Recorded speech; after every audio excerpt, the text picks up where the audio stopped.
Mesdames et messieurs, bonsoir et bienvenue dans ce dernier virage de l'info sur RTI 1. Engager le public sur les grands défis planétaires, c'est le thème d'une rencontre qui a mobilisé à Paris plusieurs experts en charge du climat, de la pauvreté et de la dette. À la tête de la délégation ivoirienne, le ministre Mamadou Touré a insisté sur l'importance de la solidarité et de la coopération internationale pour répondre aux besoins les plus pressants. Au moins 50 km de routes ont été réhabilités par l'État de Côte d'Ivoire dans la région du Lodjibois, un processus de désenclavement qui permettra aux villageois d'entrevoir et d'aspirer au progrès. Une joie immense pour la population qui ont exprimé leur reconnaissance au chef de l'État. Et puis Miss Côte d'Ivoire 2023 a couronné samedi soir une nouvelle reine de beauté. Mylène Djioni est arrivée en tête des votes du public et du jury. Elle remplace Marlène Kani-Kwasi, la candidate numéro 15, entend soutenir les personnes dépressives.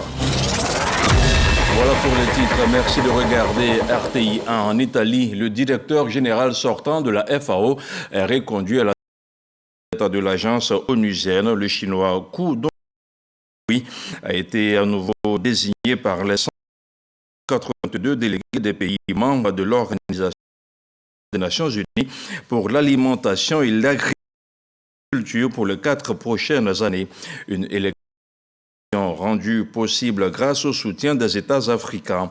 Après sa réélection, Kou Dongui a reçu les félicitations de la Côte d'Ivoire. Il a également reçu son carton d'invitation pour l'édition 2023 du Sahara, dont la 6e édition se tiendra du 29 septembre au 8 octobre 2023 et ça sera au Parc des Expositions d'Abidjan. Une rencontre sur la mobilisation du public face aux problèmes liés au climat, à la pauvreté et à la dette s'est tenue à Paris à l'initiative du groupe des partenaires du Focus 2030. Les participants ont mené la réflexion sur le thème principal, à savoir comment engager le public sur les grands défis planétaires. Le ministre Mamadou Touré a partagé l'expérience ivoirienne en la matière. De retour de Paris, les précisions de notre envoyé spécial Walter Amadou Ouattara. À Paris, des experts cogitent pour un nouveau pacte financier mondial. Composé de militants pour le climat, d'enseignants, de députés et de ministres, ces participants veulent comprendre la réponse apportée par la communauté internationale. Ces réponses sont liées à la perception de l'aide publique au développement APD et aux objectifs de développement durable ODD. Ils les jugent aujourd'hui partielles et insuffisantes. Les conférenciers souhaitent une révision profonde du logiciel pour un système financier international plus réactif et plus solidaire afin de lutter efficacement contre les inégalités. La secrétaire d'État française chargée du développement de la francophonie et des partenariats internationaux partage la position du président Emmanuel Macron. Le président de la République, depuis son élection en 2017, il a mis au cœur de sa politique les questions de la solidarité internationale. C'est pour cette raison, vu l'impact du changement climatique, l'inflation, la question de l'énergie, la question de la sécurité alimentaire, nous nous rendons compte que nous avons tous un devoir à faire face ensemble et pour ça, on a besoin de financement. Il faut mettre des engagements qu'il faut qu'ils soient respectés. Invité spécial à cette réflexion internationale, Mamadou Touré, ministre de la Jeunesse, de l'Insertion professionnelle et du Service civique de Côte d'Ivoire. C'est une occasion pour moi de rappeler que l'Afrique est engagée donc pour l'atteinte des objectifs donc, de développement, notamment contre le changement climatique, mais aussi une occasion donc, de rappeler que l'Afrique appelle à plus de justice, c'est-à-dire à l'endroit de ceux qui subissent plus ce changement climatique et pour qui la solidarité internationale doit être plus forte. Adopté en septembre 2015 par l'Organisation des Nations Unies, l'Agenda 2030 est une vision de partenariat pour la planète et pour la paix. Son objectif est d'éradiquer la pauvreté en assurant une transition vers un développement durable. Je vous le disais en ouverture de cette édition, dans le département de Divo, la région de l'Odjibois se voit désenclavée. Plusieurs axes routiers ont bénéficié de travaux de reprofilage ces derniers mois et les travaux se poursuivent. Il s'agit pour l'État de Côte d'Ivoire de permettre aux différents départements concernés d'aspirer au progrès et la population d'exprimer leur reconnaissance au président Alassane Ouattara. Le reportage de Jeanne Toubé. Moins de 15 minutes ont suffi pour rallier la sous-préfecture de Dero Didizo dans le département de Divo après avoir quitté la nationale A2 qui traverse cette localité jusqu'à Gagnoa. Impensable il y a quelques mois. Véhicules particuliers ou de transport, tricycles et engins à 2 roues roulent aujourd'hui en toute aisance jusqu'à cette destination. Les populations des villages qui traversent cette route longue de 25 km entièrement reprofilée par la direction générale des infrastructures routières avec traitement de points critiques se convainquent que l'État de Côte d'Ivoire pense à elles. Leur village bénéficie d'une ouverture sur les chefs-lieux de sous-préfecture et départements auxquels ils appartiennent. Un ouf de soulagement, même si ce n'est pas encore total, on veut que la voie soit bitumée pour faciliter encore plus les déplacements et puis les évacuations des patients vers le CHR de Divo. Ce reprofilage lourd, des passages d'eau, il fallait mettre des ouvrages, il fallait élargir la voie, il fallait faire une purge et je crois que c'est tout cet ensemble-là qui a donné le résultat. Expression de joie des populations du Dero Didizo pour le désenclavement de leur localité. Le ministre de l'équipement et de l'entretien routier, Amédée Kofi Kwaku attendu, était représenté par le directeur général des infrastructures routières.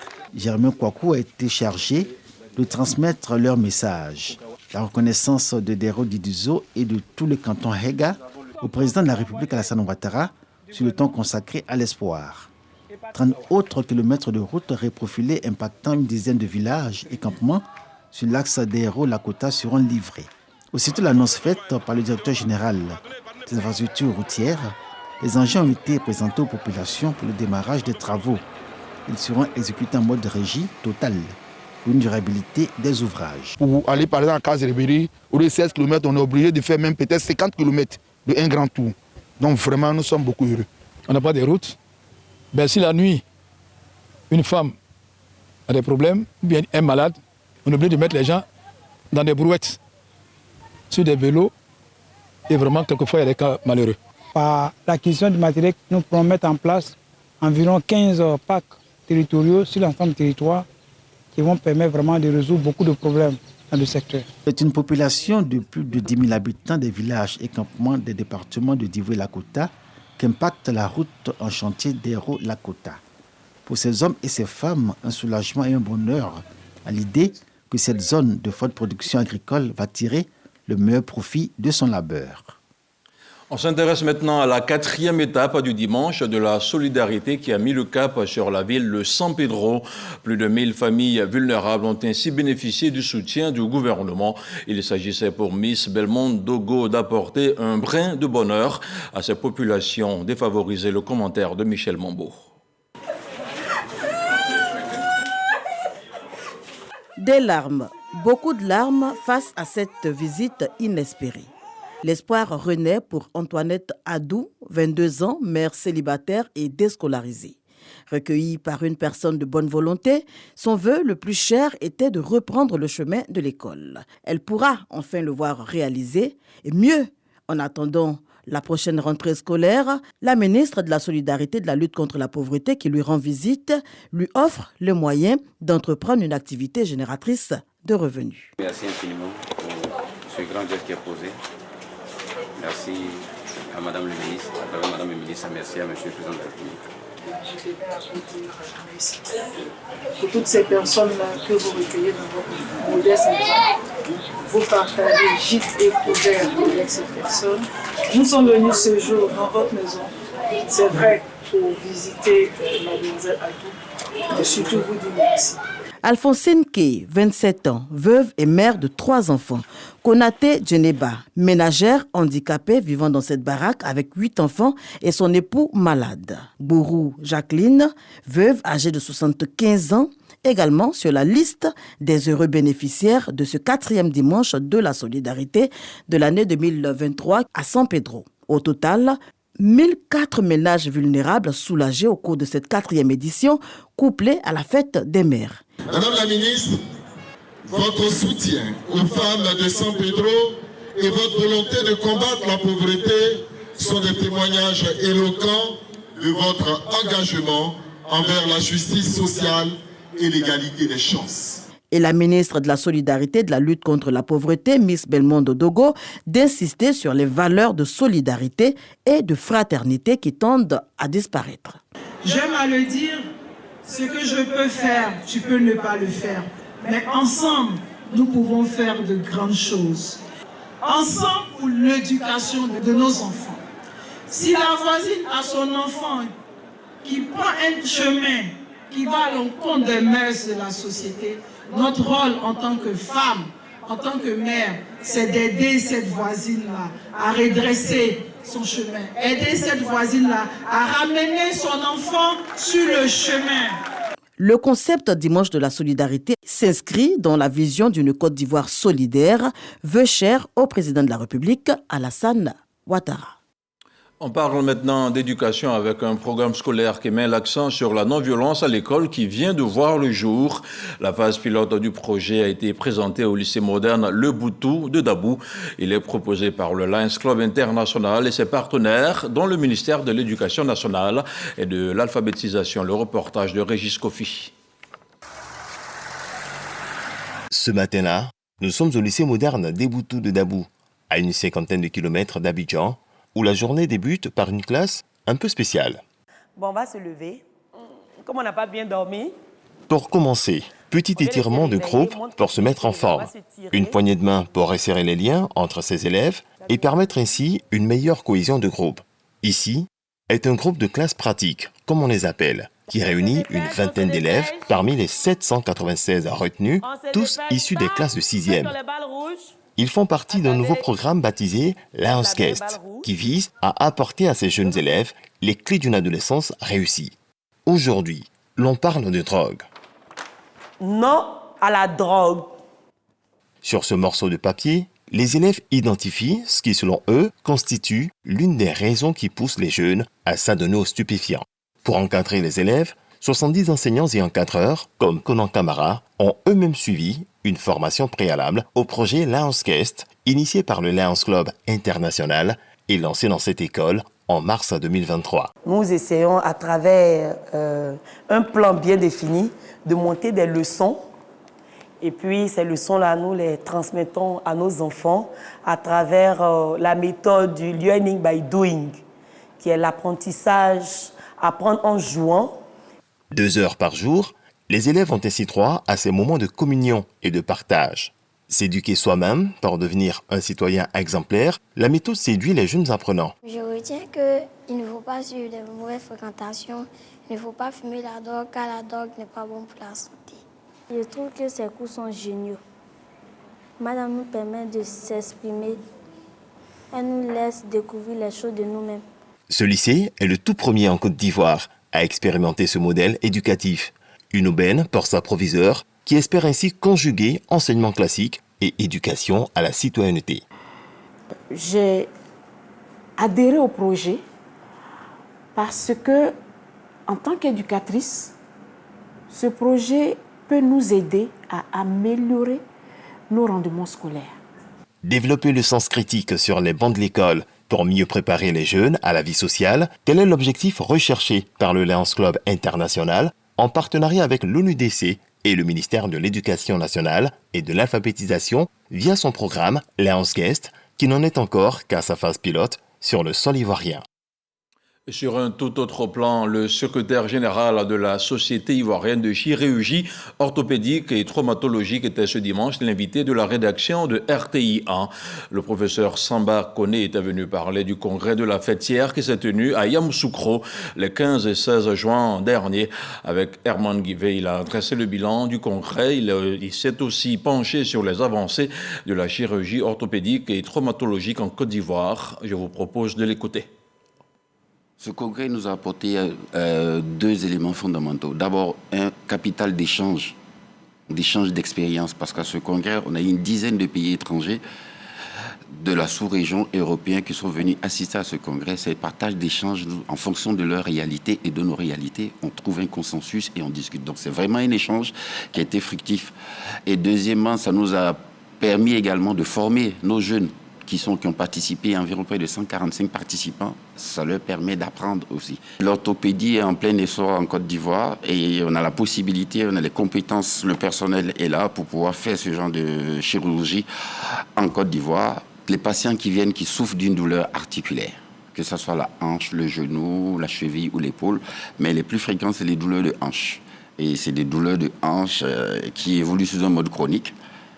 Et ces douleurs-là doivent faire l'objet d'une consultation par d'abord un médecin. Et si la persistance de ces douleurs-là va entraîner de référer ce patient au spécialiste. À nous, c'est des dispositifs internes qui sont positionnés à l'intérieur du corps pour remplacer une fonction, notamment une articulation. Plus besoin d'aller à l'extérieur.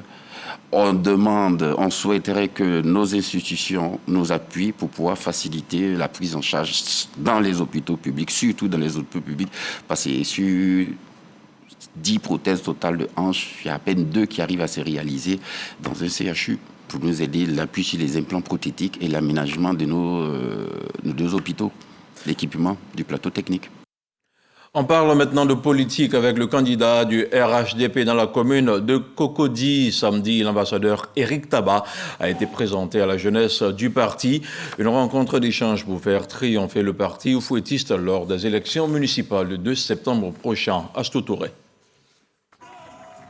Grande mobilisation de la jeunesse du Rassemblement des oufouettistes pour la démocratie et la paix à la rue Le Pic en cette matinée du samedi 1er juillet 2023 à Cocody.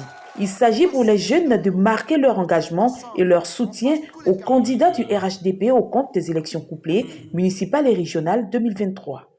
J'ai vu que la jeunesse de Cocody a décidé de prendre son destin en main et de confier son destin, en tout cas dans les mains de quelqu'un à qui ils ont confiance.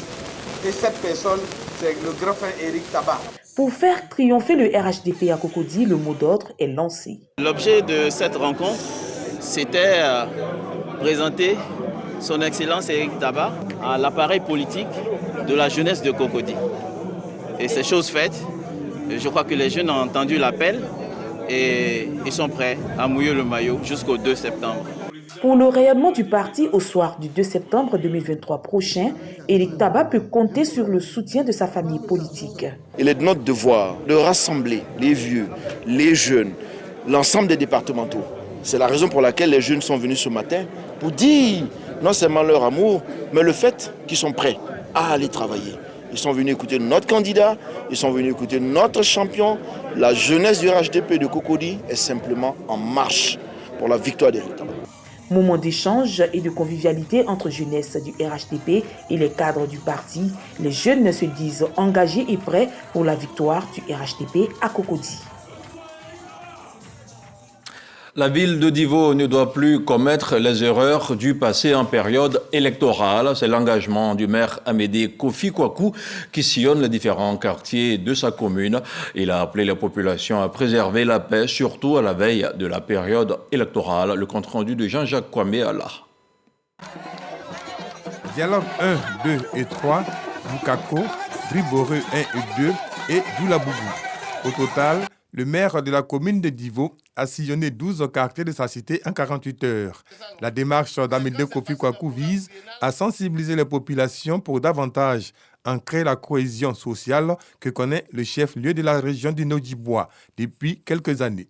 Une nécessité abordée avec insistance, surtout à l'approche des élections locales du 2 septembre prochain. La vision du président Alassane Ouattara c'est d'apporter le développement à l'ensemble des régions de Côte d'Ivoire. Mais ce développement ne peut se faire que dans la paix, dans la cohésion et dans l'entente. Et je pense que c'est ce message-là que nous avons porté à l'ensemble des populations. Et ce message a été compris. Et nous repartons très heureux. Nous allons continuer donc à sillonner toute la région pour toujours parler de paix et de cohésion. Parce que c'est ça l'essentiel. Sont aussi abordées lors de ces rencontres de proximité les questions de développement propre à chaque zone. Promesse est faite par le premier magistrat d'y remédier avec le soutien du gouvernement. Ces tournées sont également le lieu pour le ministre Amédée Kofi Kwaku d'exhorter les populations à faire confiance au président Alassane Ouattara et en sa vision de développement. On reste à Divo pour parler cette fois-ci de la fête de la Tabaski avec le soutien d'une ONG turque. Le député de la commune a fait don d'une centaine de bœufs aux populations démunies. Objectif étendre la toile de la solidarité voulue par le président Alassane Ouattara. Les détails avec Mahama Traoré. Nantis et nécessiteux doivent vivre l'allégresse de la Tabaski, d'où la recommandation du partage en ce jour saint. À Divo, le député Famoussa Koulibaly s'évertue à donner vie à cette prescription religieuse. Avec le concours du partenaire humanitaire turc, Cansu, il fait don de 100 bœufs aux populations. Les bêtes sont immolées à l'issue de la grande prière de l'Aïd el-Kébir, comme le veut la tradition, suivie de la distribution symbolique de la viande à 400 familles du quartier Dialogue Bad. En ma qualité de député de la commune de Divo, je voudrais vous dire merci. Merci pour cette fraternité. Ici à Divo, c'est la cohésion sociale. Et mon credo, à Divo, nous sommes une même famille. Il n'y a pas de musulmans, il n'y a pas de chrétiens, il n'y a pas d'ethnie, il n'y a pas de parti politique. Ce qui est important, c'est la fraternité. Et donc, vraiment, c'est cela. Nous n'allons jamais abandonner cette vision. Cette distribution de viande va s'étendre aux autres quartiers et villages environnants de la ville de Divo. L'objectif est d'étendre la toile de la solidarité voulue par le président de la République, Alassane Ouattara. La Tabaski en musique à Korogo avec Oumou Sangaré, la diva de la musique mandingue, a gratifié la population d'un concert live à la place de l'indépendance. Les populations n'ont pas boudé leur plaisir. Ami Sissoko. Korogo n'oubliera pas de sitôt ce concert live de la diva de la musique mandingue, Oumou Sangaré. C'est le cadeau du ministre directeur de cabinet du président de la République, Fidel Sarasoro, à la population pour rendre encore plus agréable la Tabaski 2023 dans le Poro. Avec le soutien du ministre Mamadou Sangafoua Koulibaly et du député de Korogo Commune, Lassina Ouattara, par ailleurs conseiller spécial du président de la République. Nous célébrons donc la Tabaski à Korogo, grâce à l'unité des cadres, les fils de la région du Poro. Merci d'être là ce soir. Merci de communier avec vos cadres. La reine du Wassoulou commence son concert en rendant hommage aux disparus de la famille Gonkoulibaly avant de chanter les louanges des autorités du Poro pour le travail abattu dans la région.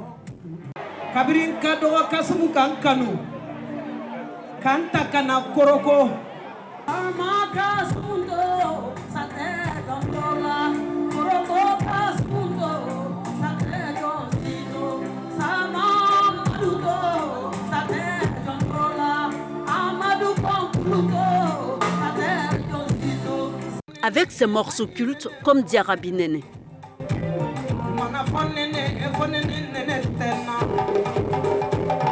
Ou Dia.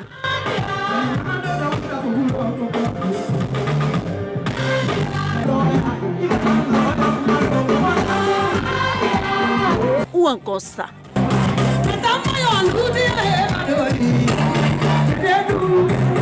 C'est le délit à la place de l'indépendance pour un public happé par le show. Les sièges ont même été abandonnés pour savourer les meilleurs instants de ce concert. Impeccable, rien à dire. C'était trop super. Franchement, on a aimé. Ce concert a été une réussite totale. Vous n'avez pas dit du jamais vu à Korogo. Vous-même, vous avez constaté le monde qui est sorti. Le concert là, vraiment mon souhait, il faut que ça se répète encore. Parce qu'il y a beaucoup de Tabaski. C'est un concert live de 2 heures, riche en couleurs et en sons inédits à Korogo, auquel ont eu droit les populations du Poro en cette fête de Tabaski, 43 ans après le premier passage d'Oumou Sangaré à Korogo. Et ici, à Abidjan, elle est montée sur la plus haute marche du podium. Samedi soir, l'étoile de Mylène Djioni a scintillé dans le ciel d'Abidjan. La porteuse du brassard numéro 15 a été couronnée Miss Côte d'Ivoire devant plusieurs dizaines de participantes. Elle entend consacrer son mandat de reine de beauté aux personnes dépressives. Serge Pacom Didi, Franck Quadio pour le commentaire. La Miss Côte d'Ivoire 2023 est la candidate numéro 15. Mylène Djioni est la nouvelle reine de beauté ivoirienne. Âgée de 25 ans, Miss Côte d'Ivoire 2023 est titulaire d'un bachelor en communication. Présélectionnée dans la région du Nzien à Dimokro, Miss Mylène Djioni succède à Marlène Kwasi-Kani, Miss Côte d'Ivoire 2022. Sur les 30 finalistes, elles sont 12 candidates à réussir à franchir les éliminatoires en salle. Pour l'étape finale, 5 candidates retenues pour continuer la course. Miss Côte d'Ivoire 2023, Mylène Djioni est suivie de Jackie Sebim, sa première dauphine étudiante en Master 1 de stratégie d'entreprise et âgée de 23 ans. Melitza Ané est repartie avec le brassard de la deuxième dauphine, âgée de 20 ans, étudiante en deuxième année de droit. Cette victoire, je la dois essentiellement à Dieu. Et je suis fière de représenter mon pays qui est la Côte d'Ivoire. Mon projet, j'aimerais lutter contre la maladie mentale pour faire comprendre aux gens que être en dépression n'est pas une honte. Et c'est une maladie et ça se soigne. Miss Côte d'Ivoire 2023, c'est aussi un parterre de personnalités. En l'occurrence, Florence Hachi, épouse du Premier ministre Patrick Hachi, représentante de la marraine, la première dame Dominique Ouattara, Siandou Fofana, ministre du Tourisme et de l'Artisanat, et Françoise Remarque, ministre de la Culture et de la Francophonie. Satisfait parce que le public a répondu nombreux. Le thème de cette année, il a été bien conçu parce qu'il colle avec celui du gouvernement, c'est-à-dire que les jeunes doivent commencer à se prendre en charge eux-mêmes. Nous sommes édifiés par la qualité de l'organisation et des prestations. Je voudrais à cet effet, au nom de la Première Dame, Madame Dominique Ouattara, adresser toutes mes félicitations aux membres du comité Miss Côte d'Ivoire et à ses partenaires pour le travail remarquable qu'ils réalisent chaque année. Ce soir, nos jeunes filles, outre la mise en valeur de notre riche patrimoine culturel, elles démontreront également leur connaissance intellectuelle à travers le thème « Rôle et initiative de la jeunesse pour la réduction des inégalités sociales ». Une belle finale qui referme ainsi les rideaux de la 27e édition du concours Miss Côte d'Ivoire. Un concours qui s'inscrit de plus en plus au diapason des critères de concours de beauté internationaux. Mylène Djioni qui portera donc sa couronne pour 1 an. Exactement. On y va maintenant pour le tour du monde de l'actualité en 7 jours. Une sélection de Souleymane Donissangou, commentée par Herman Guibé.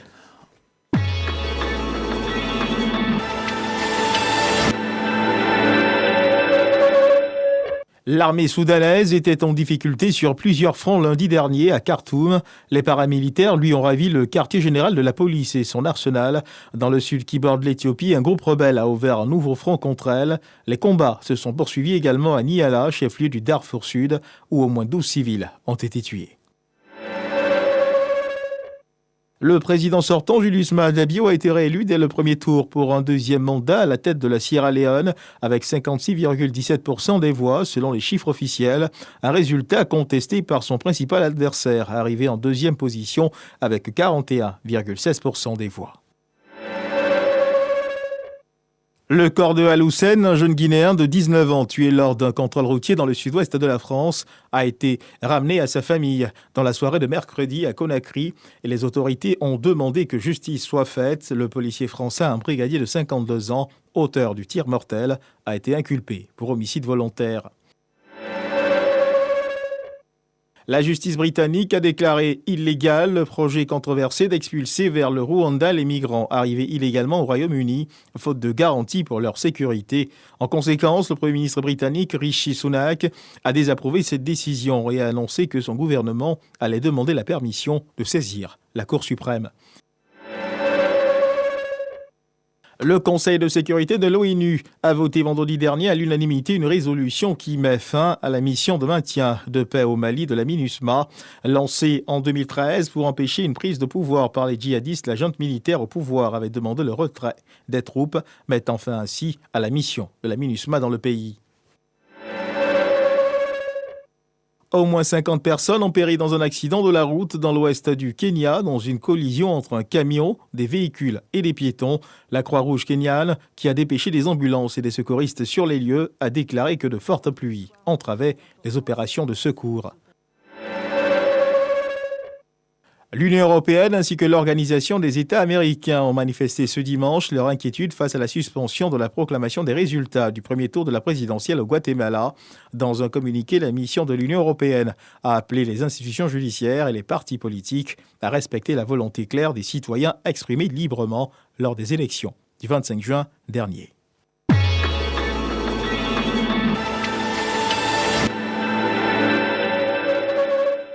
Et voilà qui marque la fin de cette édition d'Information. Merci de nous avoir suivis. Je vous souhaite une agréable soirée sur RTIA.